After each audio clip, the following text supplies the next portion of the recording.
যদিও এখনও পর্যন্ত অর্ডারটি আপলোড হয়নি, কিন্তু 24,640টি ভ্যাকেন্সি ছিল এই 4টে নিয়োগ প্রক্রিয়া। সেখানে বোর্ড যে তথ্য দিয়েছিল তাতে 25,753 জনের অ্যাপয়েন্টমেন্ট লেটার ইস্যু করেছিল, কিন্তু যাদের অ্যাপয়েন্টমেন্ট লেটার ইস্যু হয়েছিল তারা যে প্রত্যেকে চাকরি পেয়েছে তা কিন্তু নয়। ফলে সেই সংখ্যাটা আদালত যেটা দিয়েছে সেটা অর্ডারটা আপলোড হয়ে গেলে ইন অ্যান্ড অ্যারাউন্ড 22,000 হতে পারে। ফলে যে চাকরি এক্সাক্ট কত পেয়েছে কনসার্ন ডিআইগুলো বলতে পারবেন, কারণ প্রতিটি ডিস্ট্রিক্টে ধরুন একজন অ্যাপয়েন্টমেন্ট লেটার ইস্যু হওয়ার পরেও জয়েনিং নাও করতে পারেন। যদিও বোর্ড যে তথ্য দিয়েছিল তাতে বোর্ডের দেওয়া তথ্য অনুযায়ী 4টে নিয়োগ প্রক্রিয়া মিলিয়ে 25,753টির অ্যাপয়েন্টমেন্ট লেটার ইস্যু হয়েছিল in respect of 4 categories of appointment. ঠিক আছে, ফলে 24,640টি শূন্যপদের সাপেক্ষে এক্সেস অ্যাপয়েন্টমেন্ট ছিল, সেটাও যেমন একটা পয়েন্ট। কিন্তু মূল পয়েন্ট ছিল এখানে আজকে যে OMR sheet manipulation, non listed ক্যান্ডিডেটের অ্যাপয়েন্টমেন্ট পাওয়া, র্যাঙ্ক জাম্প করে অ্যাপয়েন্টমেন্ট পাওয়া, after expiry of the panel appointment পাওয়া, এবং সর্বোপরি যেটা মূল ইস্যু ছিল সেটা হচ্ছে যে স্কুল সার্ভিস কমিশনের যে এই যে এজেন্সি অ্যাপয়েন্টমেন্ট যারা এই মূল্যায়নটি করেছিল, যেমন নাইসা, তার অ্যাপয়েন্টমেন্টের ক্ষেত্রে ট্রান্সপারেন্সি ছিল না, এবং সবথেকে বড় কথা ডাটা স্ক্যানটেক বলে একটি কোম্পানিকে অ্যাপয়েন্ট করেছিল নাইসা, যাকে আদৌ স্কুল সার্ভিস কমিশন কোনোদিন অ্যাপয়েন্ট করেনি। অর্থাৎ সে যে নিয়োগ প্রক্রিয়ায় এনগেজ ছিল সেটা ইভেন স্কুল সার্ভিস কমিশন তারা নিজেরাই জানতো না। স্কুল সার্ভিস কমিশনের চেয়ারম্যানকে আদালত সরাসরি জিজ্ঞাসা করেছিল এই শুনানি পর্বে যে আপনি কি জানতেন, তিনি একেবারে আকাশ থেকে পড়ার মতো করলেন না আমি জানতাম না। ফলে সেই ডাটা স্ক্যান টেকতে এনগেজমেন্ট, নাইসার যে ট্রান্সপারেন্সি না থাকা এনগেজমেন্টের ক্ষেত্রে সমস্ত বিষয়গুলোকে কগনিজেন্স নিয়ে ইভেন আদালত এই কগনিজেন্সও নিয়েছেন যে ক্যাবিনেট যে সুপার নিউমেরিক পোস্ট তৈরি করেছিলেন সেখানে যে ইললিগাল অ্যাপয়েন্টমেন্টের কগনিজেন্স নেওয়ার পরেও তাদের বিরুদ্ধে ব্যবস্থা না গ্রহণ করে তাদের অ্যাপয়েন্টমেন্টের ব্যবস্থা করা, ইললিগাল অ্যাপয়েন্টিদের অ্যাপয়েন্টমেন্ট সেভ করা, সেটারও কগনিজেন্স নিয়ে আদালত নির্দেশ দিয়েছেন সিবিআই তদন্ত করবে এবং 3 মাসের মধ্যে কনসার্ন কোর্টে সেই সাপেক্ষেও রিপোর্ট দাখিল করবে। কিছু লোক তো ভুল করেছে, কিছু লোক তো অন্যায় করেছিল, সেই পাপের পরিণতিতেই এই ধরনের ইস্যুগুলো আসছে। কিছু লোক ক্ষমার অযোগ্য অপরাধ করে নেচে বেড়াচ্ছিল, সেই কারণেই এই ধরনের ঘটনাগুলো এসে পৌঁছেছে। কিন্তু বিষয় হচ্ছে মমতা বন্দ্যোপাধ্যায় মাননীয় মুখ্যমন্ত্রীর উদ্যোগে, অভিষেক বন্দ্যোপাধ্যায়ের চেষ্টায়, ব্রাত্য বসুর হস্তক্ষেপে একটা চেষ্টা চলছিল যে যারা অন্যায় করেছে, যারা খারাপ কাজ করেছে তাদের শাস্তি হোক, তদন্ত হোক, কিন্তু যারা যোগ্য প্রার্থী তাদের চাকরিটা হোক। কিন্তু একটা আমরা দেখতে পাচ্ছিলাম একটা দিক থেকে যে একটা চেষ্টা হচ্ছে গোটাটাকে এক বন্ধনীতে রেখে সকলকে নিয়ে একটা অনিশ্চিত পরিবেশের ডামাডোলে রাজনৈতিক ফায়দা তোলার। মূল লড়াই হলো যারা যোগ্য তাদের চাকরি থাকবে, তারা চাকরি পাবেন, যারা অযোগ্য তাদের বাতিল হবে।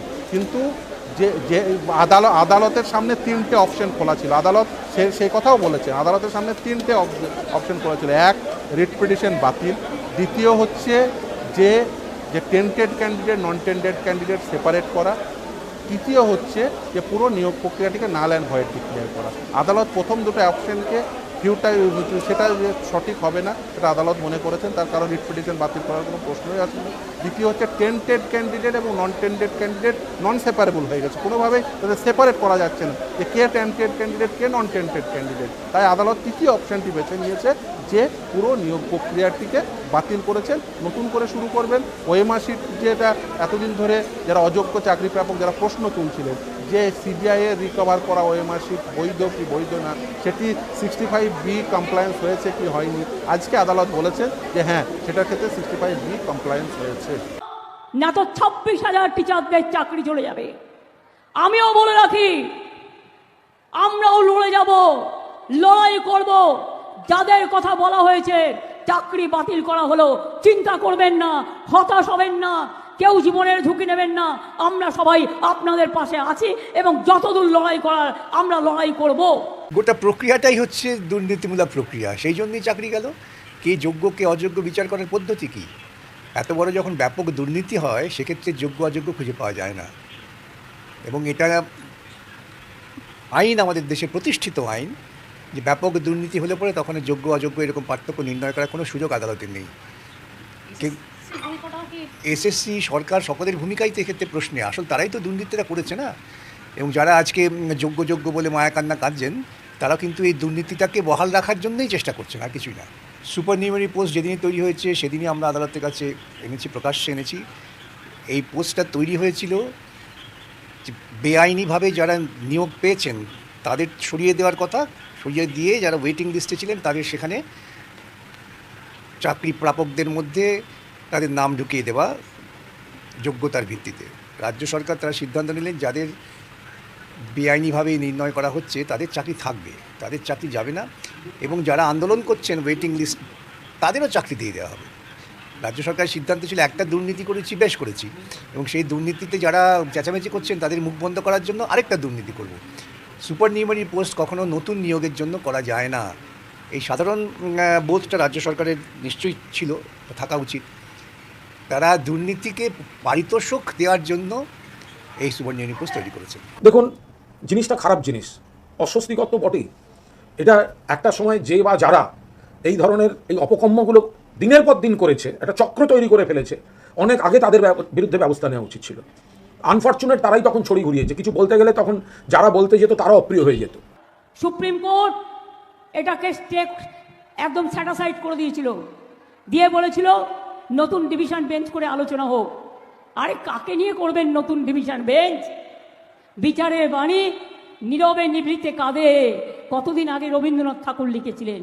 টোটাল রায়টাকে আমরা চ্যালেঞ্জ করছি, তার কারণ 26,000 ছেলে মেয়ে মানে প্রায় 1.5 লক্ষ 2 লক্ষ পরিবার।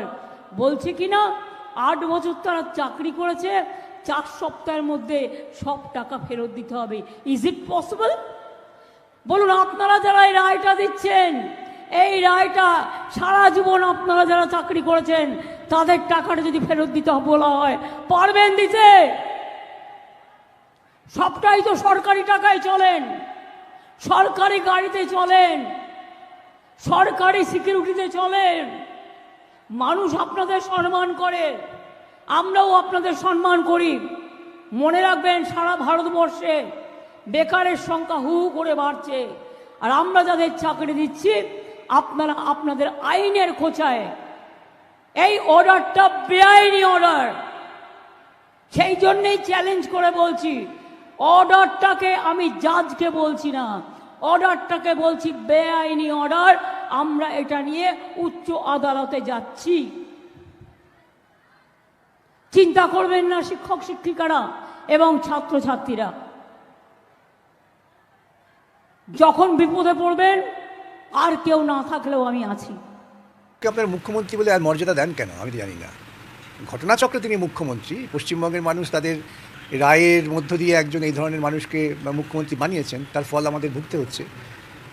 কলকাতা হাইকোর্টের ডিভিশন বেঞ্চ মানে এই রাজ্যের সর্বোচ্চ আদালত। এই রাজ্যের সর্বোচ্চ আদালত সবাইকে শুনে রায় দিয়েছেন। ইতিপূর্বে যখন নাকি অন্তর্বর্তীকালীন আদেশ ছিল, ওরা সরকারি পয়সা খরচা করে সুপ্রিম কোর্টে যাতায়াত করেছেন, একবার না বহুবার যাতায়াত করেছেন। সুপ্রিম কোর্টও কিন্তু এই চাকরি বাতিলের যে সিদ্ধান্ত, সেই সিদ্ধান্তকে খারিজ করেনি। সুপ্রিম কোর্ট সাময়িক স্থগিতাদেশ দিয়ে পাঠিয়ে দিয়েছিল ডিভিশন বেঞ্চে শুনানির জন্য, যেহেতু অভিযোগ ছিল যে বিচারপতি, তৎকালীন বিচারপতি সবাইকে শোনেননি। এখন তো তিনি সবাইকে শুনেছেন, নতুন বিচারপতিরা তারা শুনে রায় দিয়েছেন। এখন তাদের বিরুদ্ধে অভিযোগ কারা করছেন? যারা দুর্নীতি লালন পালন করেন, যারা দুর্নীতির পৃষ্ঠপোষণা করেন, তারাই অভিযোগ করছেন এই বিচারপতিদের বিরুদ্ধে।